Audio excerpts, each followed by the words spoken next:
This is the Music History In-Depth podcast for November 13th through the 19th. On this week's show, an event happens at a Paris club. Two music videos, exactly 8 years apart to the day, both create controversies. An album is announced as the biggest selling album of the 90s, and an album about a sinking ship is released.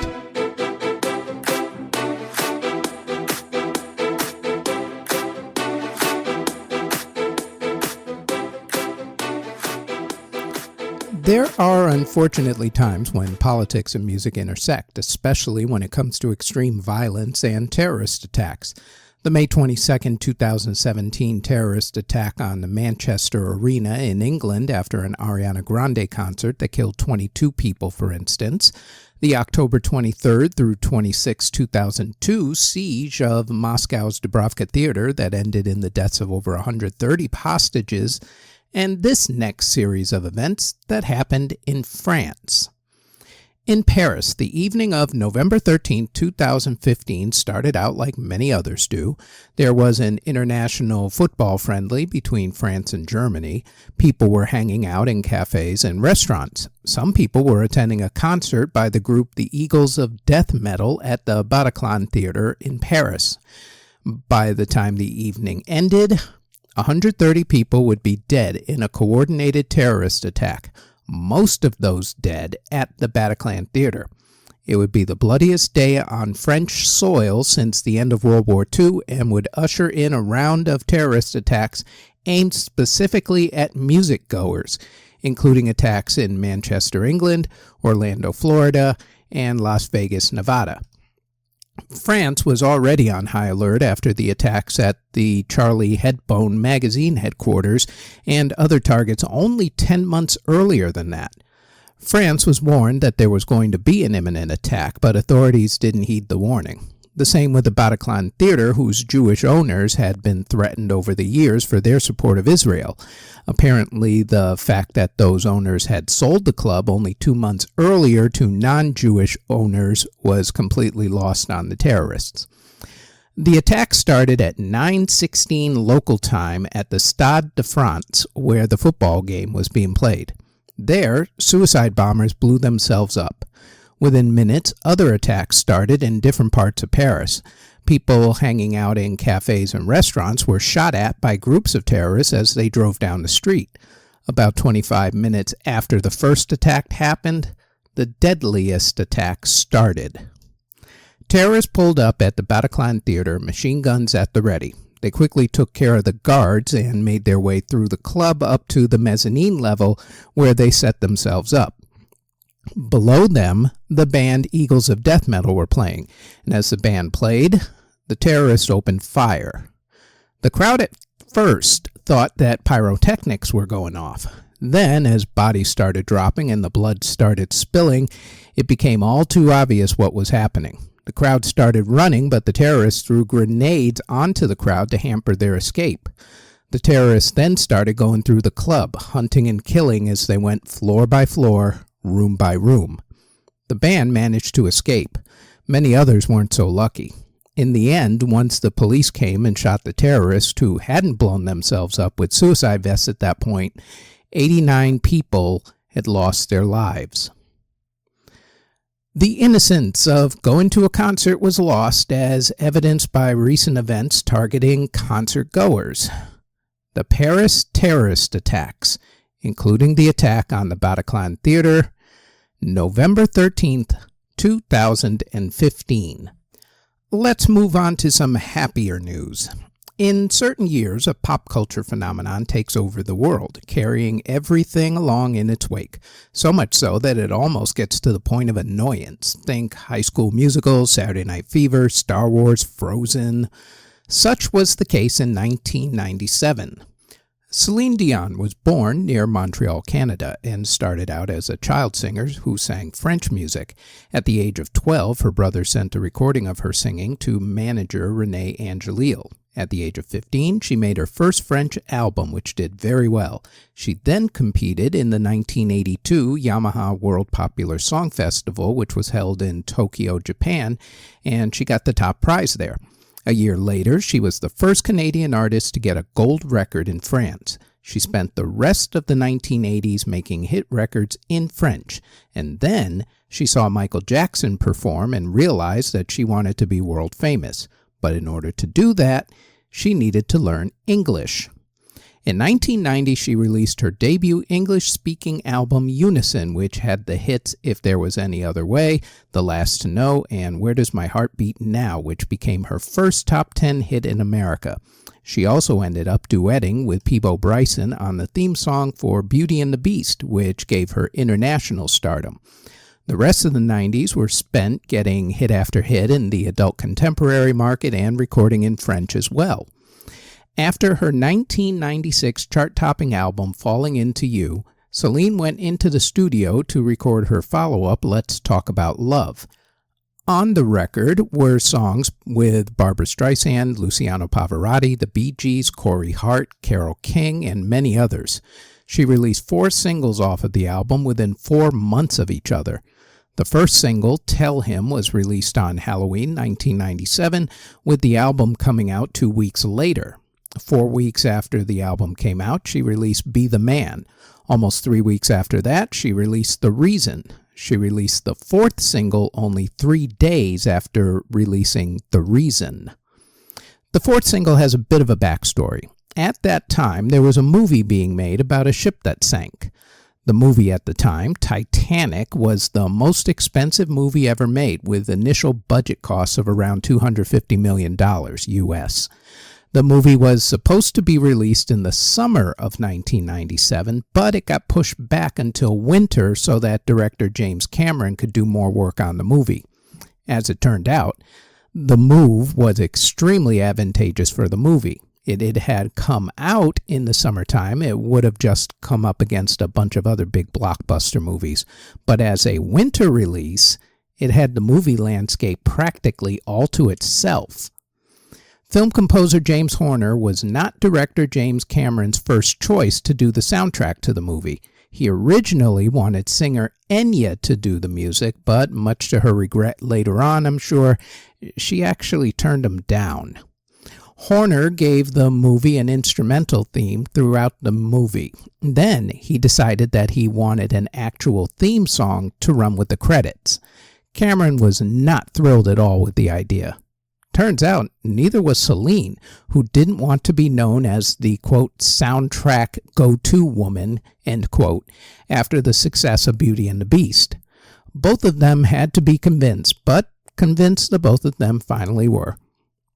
The key to Celine's album, along with the soundtrack album, as it turns out, was that song, My Heart Will Go On. Celine had it on her album before it ended up on the soundtrack, so people who loved the song ran out and got her album.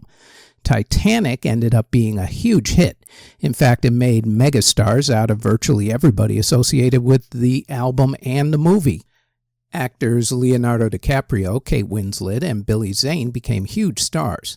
James Cameron, who was already a bankable director after hits Aliens and The Terminator, ended up with the biggest movie ever made up to that point and held that spot for a decade until another one of his movies, Avatar, took the top spot. As for Celine, the song was nominated for a ton of awards and won an Academy Award for Best Song. The movie also made Horner's instrumental soundtrack pretty popular as well. Even though the soundtrack came out just a few weeks after Celine's album Let's Talk About Love came out, the soundtrack was released at the perfect time, right when the movie hype was going supernova. Horner's soundtrack, which had Celine's version of My Heart Will Go On, was released on November 18, 1997 in America.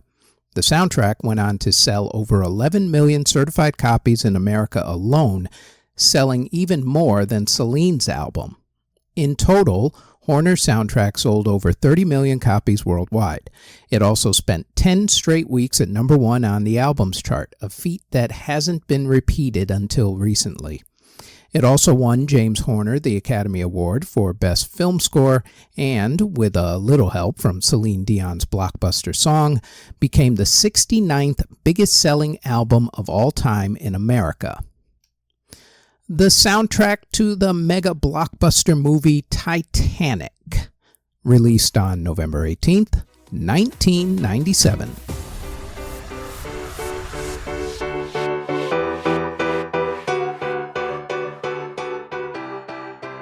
Before we go any further, we'd like to tell you about our other podcast. The Music History Today podcast goes over the daily events in music history and drops daily, including weekends, on YouTube and wherever you get your podcasts. There's also the Music Halls of Fame podcast, which talks about a member of the Rock and Roll Hall of Fame, along with other Music Halls of Fame's museums and walks of fame. The Music Halls of Fame podcast drops every Thursday and can also be found on YouTube and wherever you get your podcasts. Now, back to this podcast.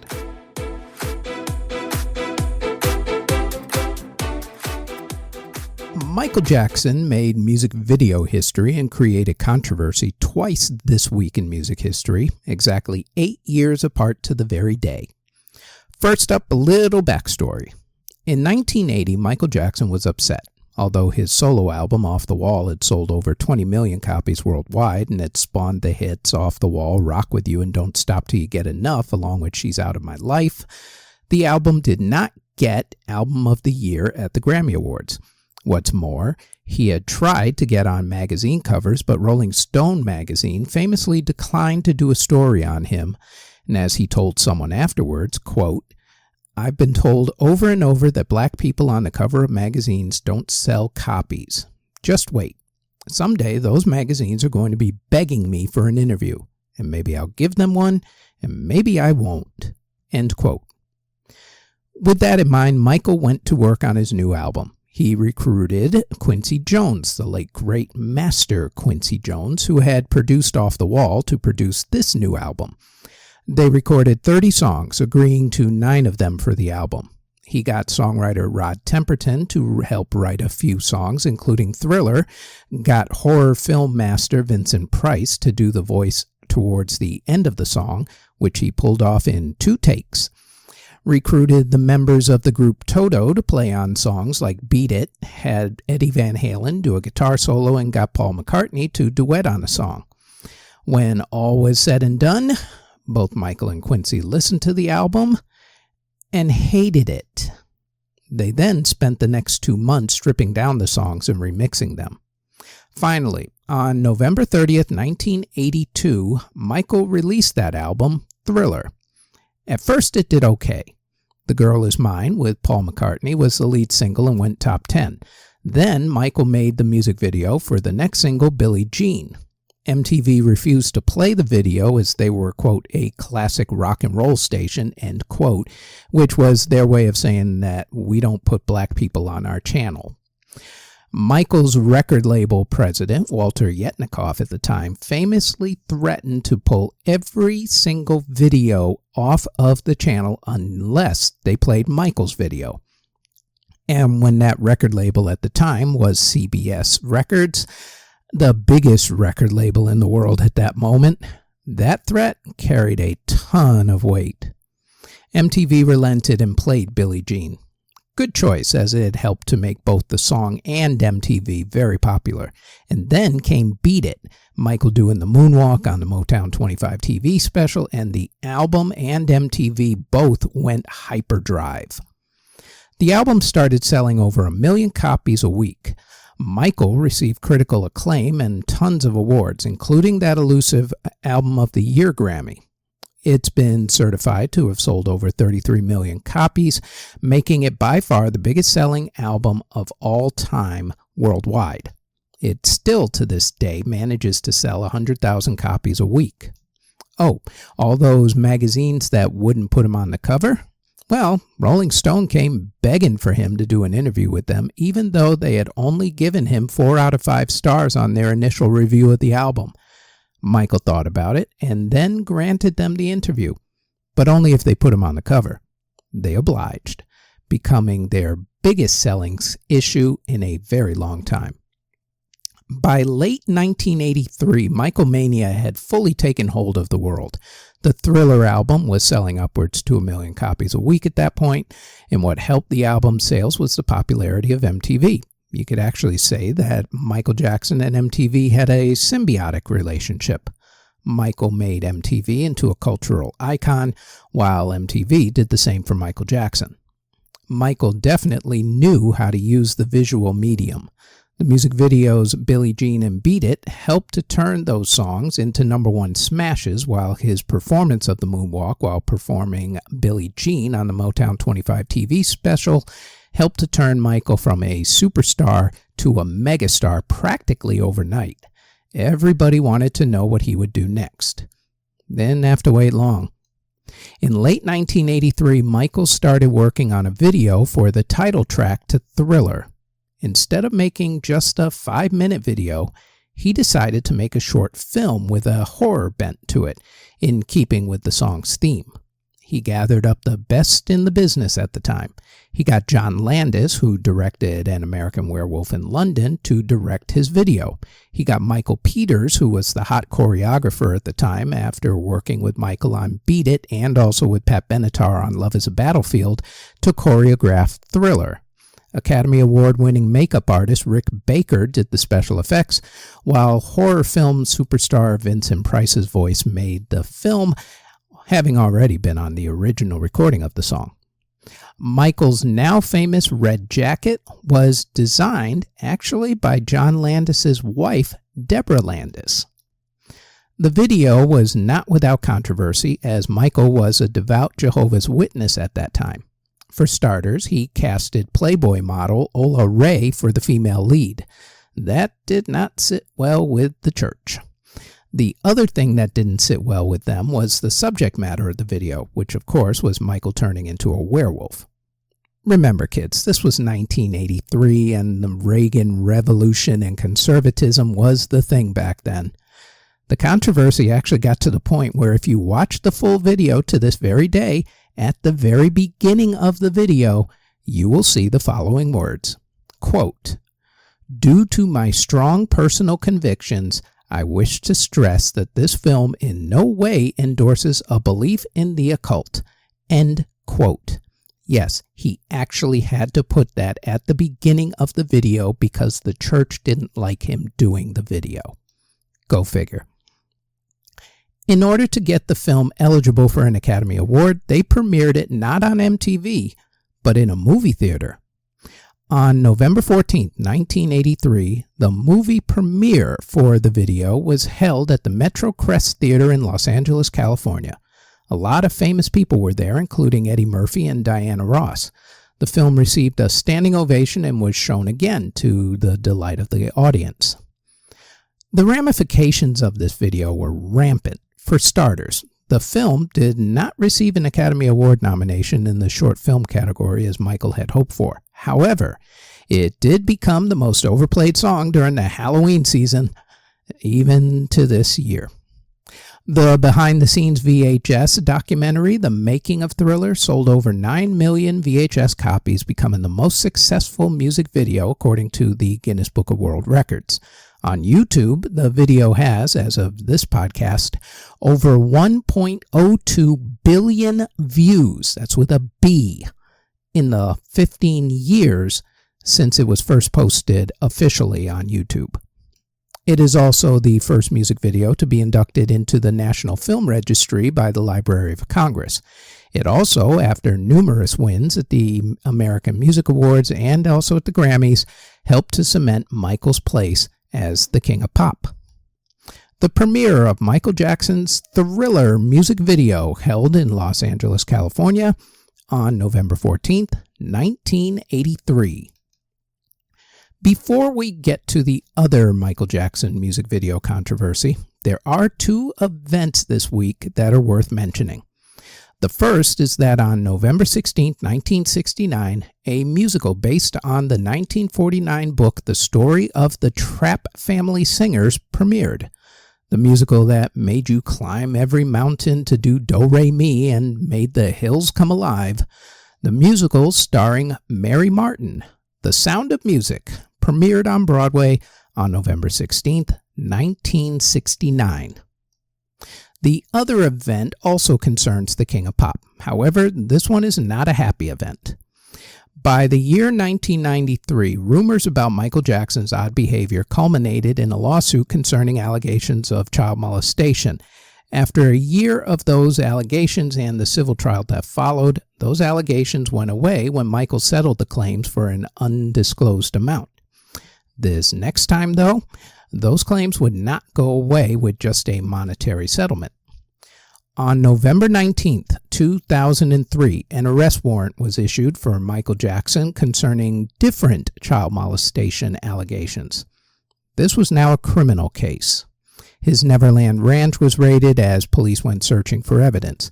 Michael surrendered to police on November 20th. The trial was lengthy, but in the end he was acquitted in a court of law. However, he has never really been acquitted in a court of public opinion, as those allegations have clouded his legacy to this very day, including a documentary about them. On to much happier news. Exactly 8 years after the premiere of his Thriller video, he had another music video premiere, one which turned out to be as controversial as Thriller, but for different reasons. After the success of Thriller, Michael released the album Bad. That album, his third in a row with producer Quincy Jones, wasn't obviously as successful as Thriller, but in some ways, it was actually more successful. For starters, Thriller only had 3 number 1 songs, while Bad had 5 number 1 songs. Also, Bad spawned a record-breaking concert tour, something that had eluded Jackson after the ill-fated Victory album and tour with his brothers, the Jacksons. By 1991, Michael decided that for his next album he wanted to go in a completely different musical direction, so he decided to use multiple producers and to not work with Quincy. The album that came out of this new direction was called Dangerous. The first song that was going to get released from the album was a song about racial unity called Black or White. Of course, he had to make a great music video for it, so he got John Landis, who directed Thriller, to direct this one. The music video premiered as a half-hour TV special on BET, Fox, MTV, and VH1. It had celebrity appearances from George Wendt, who played Norm on Cheers, Macaulay Culkin, actresses Tess Harper and Cree Summer, model Tyra Banks, among others. The video also used the visual effect known as morphing, which was just becoming widely used at that point, but was still considered a novelty and thus special. The controversy came not during the song portion of the video, but afterwards. At the end of the video, there's a Vincent Patterson choreographed sequence with Michael dancing on top of a car in an alleyway at night. During the sequence, he grabs his crotch a lot, trashes the car, and blows up a building. Conservatives flipped out yet again. To this day, I can still hear my mother saying, "Why does he have to grab his crotch so much? Is it missing? That boy just ain't normal." That's an actual quote, mind you, from my mom. Love you, Mom. Also, people had a problem with the violence because, old people. Michael had to apologize for the violence. In other airings of the video, the last 4 minutes were either not aired or they were aired with an alternative version. In this alternative version, the building that gets destroyed has racist graffiti on the windows, and that is why Michael was destroying the building because, whatever. In any event, the premiere of Michael Jackson's Black or White music video on November 14th, 1991.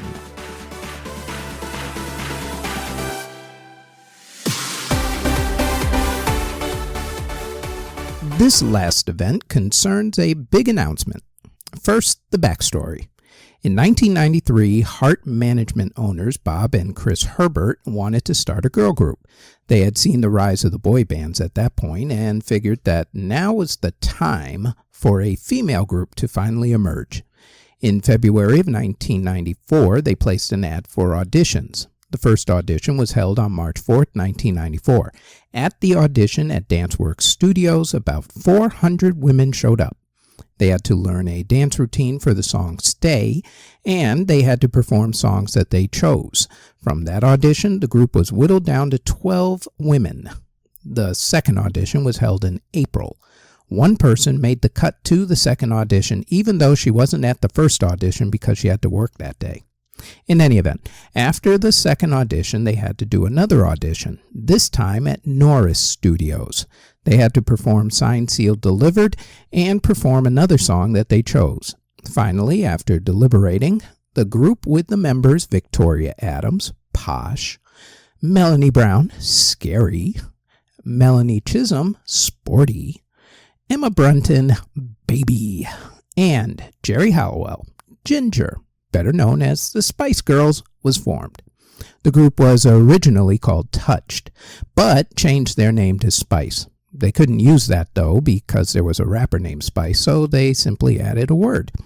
The British music show Top of the Pops magazine gave them their now famous nicknames. From the start, the group had problems with their management. For starters, none of the ladies had a contract. They were cutting demos, but nothing was really happening. They convinced their management to set up an industry performance event in December of 1994. Because of that performance, a bidding war began for their record contract. Hearst management then tried signing the ladies to a contract, but none of them signed. Smart move. They instead found new management with manager Simon Fuller, who got them a record deal with Virgin Records in 1995. They supposedly also took/stole their master copies of their demos when they left Hearst management, although that's probably just a rumor. If it's true, though, then it would make great business sense and an extremely smart business move, and would help to explain the financial success of the group. These artists are not stupid in any way. The song Wannabe came from those first recording sessions. What the group wanted was a statement song, that song that captured their group spirit, female empowerment or girl power, whatever, to use a phrase. The song was completed in about 30 minutes in the studio. That was due to the fact that each singer completed their little piece of the song before they even got to the studio. The music portion was written and produced by Matt Rowe and Richard Stannard. The original version of the song felt flat, so it was remixed again. It went through another remix once the group decided that they didn't like the newer remix. And finally, everybody agreed on the final mix that was done by Spike Stent. Wannabe was released on June 26, 1996 in Japan first, and then spread to the rest of the world. It sold 7 million physical copies worldwide and was number 1 in 21 countries, including America. Once they released Wannabe in 1996, it was game over. They became huge with merchandising, fashion, a film, and, of course, music. They are one of the biggest selling groups of all time, having sold 85 million records. Their debut album became the biggest selling album by a female group worldwide. They were, and still are, pop culture icons, with girl power leading the 1990s Cool Britannia movement. In 2018, they announced a 10-city European reunion tour. On November 13, 1999, it was announced that the Spice Girls' debut album, Spice, became the biggest-selling album of the 1990s, with over 20 million copies sold at the end of the 90s. It sold over 31 million copies since then. For the record, Elton John's Lion King soundtrack was the second biggest-selling album of the 1990s. The Spice Girls' debut album, Spice, announced as the biggest-selling album of the 1990s on November 13th, 1999. And that is it for the Music History In-Depth podcast for November 13th through the 19th. Thank you very much for listening or watching if you are on Spotify or YouTube.